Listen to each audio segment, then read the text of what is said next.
Isang paalala, ang video na ito ay ayon lamang sa aking sariling pananaliksik. Hindi ko nais na pilitin ang sino man na maniwala sa videong inyong matutunghayan. Kung hindi kayo kumbinsido sa mga impormasyon at taliwas ang inyong paniniwala sa kaalamang aking ilalahad, maaari kayong gumawa ng sarili ninyong pagsisiyasat para sa inyong kakontentuhan. Ang videong ito ay gabay lamang sa mas malalim na kaalaman at pag-intindi at hindi gawa ng isang profesional. Naniniwala ako na malaya tayong magbigay ng opinyon at suhestyon bilang malayang mamamayan ng Pilipinas. Maraming salamat po.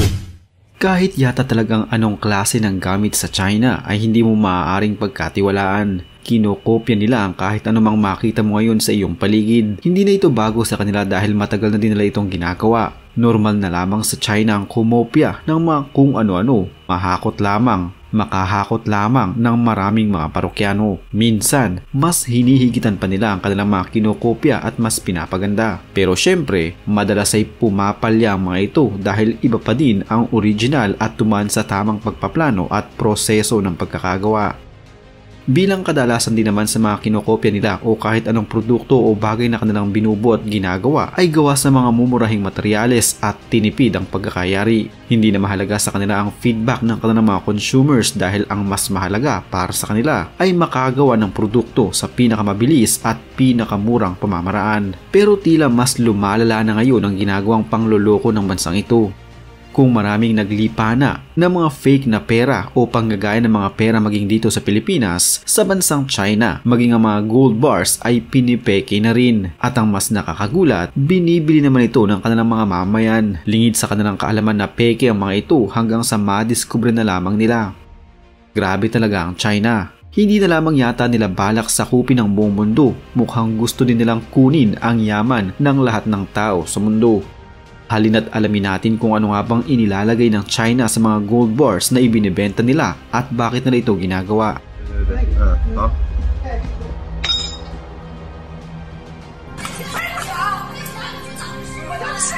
短期也是看不出来的。17000我买了一个铁丝头，假的可以声音啊！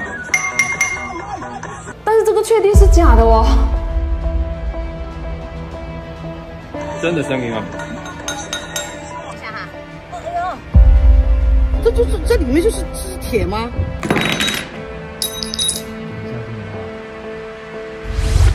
Talaga namang kahit na sinong makakabili ng ganitong klaseng ginto ay manlulumo at magagalit. Sigurado din ako ng 100% ng mga bumili nito ay ibabalik nila ang kanilang mga ginto sa pinagbilhan nila sa lalong madaling panahon.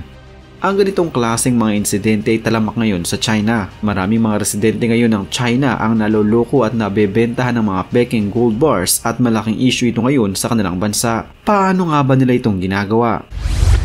Ang gobyerno ng China ay binibili ang halos lahat ng kaya nilang bilhing ginto sa kanilang bansa. Siyempre, magmamadali din naman ngayon ang kanilang mga mamayan na bumili ng gold dahil inuubos na ito ng gobyerno. Ang ginto kasi ay ginto na kahit saang bansa mo ito dalhin, ang halaga nito ay hindi bumababa at patuloy pang tumataas.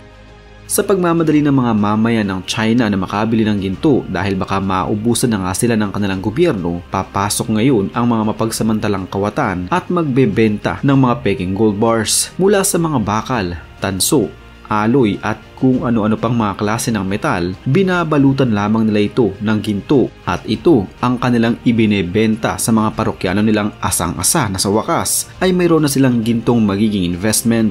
Pero ang hindi nila alam, sa mga susunod na araw, madidiskubre nila na ang halos kanilang inipon sa kanilang matagal na pagtatrabaho at nagtipid ng malala ay mauuwi lamang sa wala at hindi na nila mapakikinabangan. Hindi na kagaya ng dati. Ang gobyerno ng China ay hindi na ganon kalago pero hindi nila ito pinapaalam sa kanilang mga mamayan. Sa katunayan, nakaban sa China ang paglalabas ng impormasyon o pagbabalita ng kahit anumang klase ng detalye tungkol sa pagbaba ng kanilang ekonomiya. Hindi din ito pwedeng pag-usapan dahil kung sakaling may otoridad na makarinig na pinag-uusapan ng kahit na sino ang tungkol dito, tiyak na sa kulungan ang bagsak mo. Pero syempre, hindi naman basta-basta mananahimik na lamang ang mga tao na hindi magsalita at ipagkibit balikat na lamang ang nangyayari sa kanilang bansa, lalo na kung sila ang pinaka-apektado. Bukod dito, malaking porsyento ng mga manggagawa sa China ay nagtatrabaho para sa CCP. Siyempre, alam ng mga ito kung ano talaga ang tunay na nangyayari sa kanilang gobyerno at hindi nila maiiwasang hindi ito ikwento sa kanilang kapamilya, kamag-anak o sa kanilang mga kaibigan. malalaman ng publiko na ang Central State Bank ay bumili ng nasa 3,750 pounds ng ginto para lamang sa buwan ng Abril nitong taon. Siyempre, magpapanik ngayon ang mga tao sa China at magmamadaling bumili din ng ginto na hanggat kaya nila bago pa tuluyang maubos ito ng kanilang gobyerno. Pero dahil sa kakulangan ng transparency sa gobyerno ng China, wala silang ideya kung bakit binibili ng kanilang gobyerno ang halos lahat ng ginto sa kanilang bansa at hindi din alam ngayon ng mga mamamayan na bumili ng ginto kung ano ang gagawin nila sa kanilang nabili. Dahil sa ubusan ng ginto, tsaka na magiging talamak ngayon ng mga kriminal at manggagancho na kung minsan ay mga nasa gobyerno at mga bangko pa nagmumula ang mga kawatan. Maraming mga kumalat ngayon na video sa internet tungkol sa mga biktima ng mga peking ginto sa China na sila na lang din mismo ang nagpapatunay na peke ang kanilang nabili. Narinang sunugin nila ito, ipukpok, ibato, putulin at kung ano-ano pang paraan ang kanilang ginagawa. Mapatunayan lamang nila na ang kanilang nabiling ginto ay hindi pala mga totoong purong ginto. Nagkalat din ngayon sa mga kalsada ang mga tao na nag-o-offer ng kanilang serbisyo sa mga taong dumadaan kung totoo nga bang ginto ang kanilang daladala. 短期也是看不出来的。1万7我买了一个铁丝头。假的，听声音啊！但是这个确定是假的哦。真的声音啊！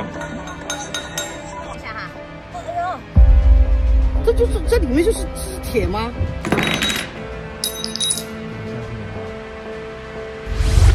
Ginagawa ng China ang ganitong pagbili ng maraming ginto dahil natatakot sila sa muling pagtaas ng halaga ng dolyar. Ito ay tinatawag nilang de-dollarization. Nais nila na ang ibang mga developing countries ay huminto na sa pakikipag-trade gamit ang US dollars. Sa halip ay ginto at syempre halos nasa China na ito. Pero kilala ang Amerika na hindi basta-bastang bansa at hindi nagpapadaig lalo na sa mga bansang kinaiingitan nito. At ngayon na mas lumakas ang katayo ng dolyar sa pandaigdigang ekonomiya, nagkukumahog ang China na mabili ang halos lahat ng ginto sa buong mundo. Muli, para maprotektahan ang kanilang lumalamlam na ekonomiya. Ayon sa lumabas na pag-aanalisa ng mga eksperto, nasa 4% ng gold reserve ng China ay peke o hindi totoong mga ginto. Pero ang mas masakit na katotohanan, ang mga peking ginto na ito ay wala sa kamay ng gobyerno ng China. Hindi ito ang nakatago sa kanilang mga kahadiyero. Ang mga peking ginto na ito ang siyang ibinebenta ng mga korap na opisyales ng gobyerno at mga kawani ng bangko sa mga kawawa at walang mga kaalam-alam na mga mamamayan ng China. Ang mga mamamayan ng China na kasalukuyan ang naghihikahos at naghihirap para lamang makapag-save sila ng kanilang pera. Ang kanilang matagal na pinaghirapan at tiniis na wag gastusing pera na uwi lang sa pagbili ng kapirasong bakal o lata. Ang yen na currency ng bansang China ay mas bumaba pa ang halaga ng 12% kumpara sa dolyar ng Estados Unidos mula noong taong 2022 at patuloy pa rin itong bumababa habang lumilipas ang mga buwan. Talagang kayang gawin ng China ang kahit na ano, magmukha lamang silang dominante at hindi na pag-iiwanan. Kung matatandaan, ito din ang naging issue sa kanilang unemployment rate na napakababa lamang kumpara sa totoong datos na base sa mga wala talagang trabaho sa kanilang bansa. Noong nakarang Hulyo lamang, ayon sa datos ng mga eksperto, umabot sa 133% ang unemployment rate sa bansa. Hindi pa kasama dito mga kakagraduate pa lamang mula sa kolehiyo. Sinasabing isa sa bawat 7 tao sa China ay walang trabaho. Kung mataas ang unemployment rate sa China, paano pa kaya ang mga college student na kakagraduate lamang?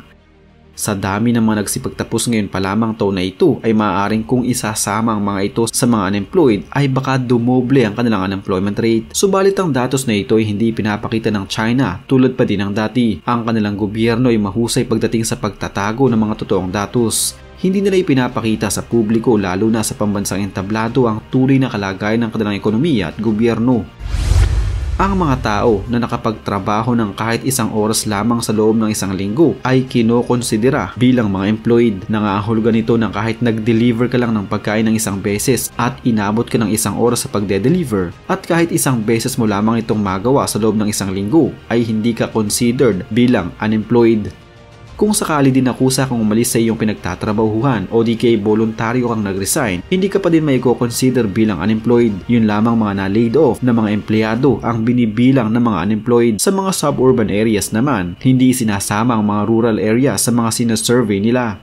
Hindi din nila ibinibilang ang mga housewife at mga estudyante na nasa tamang gulang na bilang mga unemployed. Para din makonsidera ang isang tao bilang unemployed, kailangan ay may trabaho sila dati at nagbibigay ng kontribusyon sa kanilang social security. Ibig sabihin nito, kung hindi ka pa nagiging miyembro ng kanilang social security system ay hindi ka mako-considered na unemployed kahit na wala ka naman talagang trabaho. Kaya naman kahit ang mga bagong college graduate ay hindi pa din mako-consider na unemployed dahil hindi pa din naman nila naranasan na maghulog ng kanilang kontribusyon sa social security ng gobyerno. Ganito ang ginagawang mga patakaran ng China upang hindi mahalata kung gaano talaga kadami ang kanilang mga unemployed. Dahil dito ay naitatago din nila ang totoong kaganapan sa kanilang gobyerno, partikular na sa kanilang mga mamayan.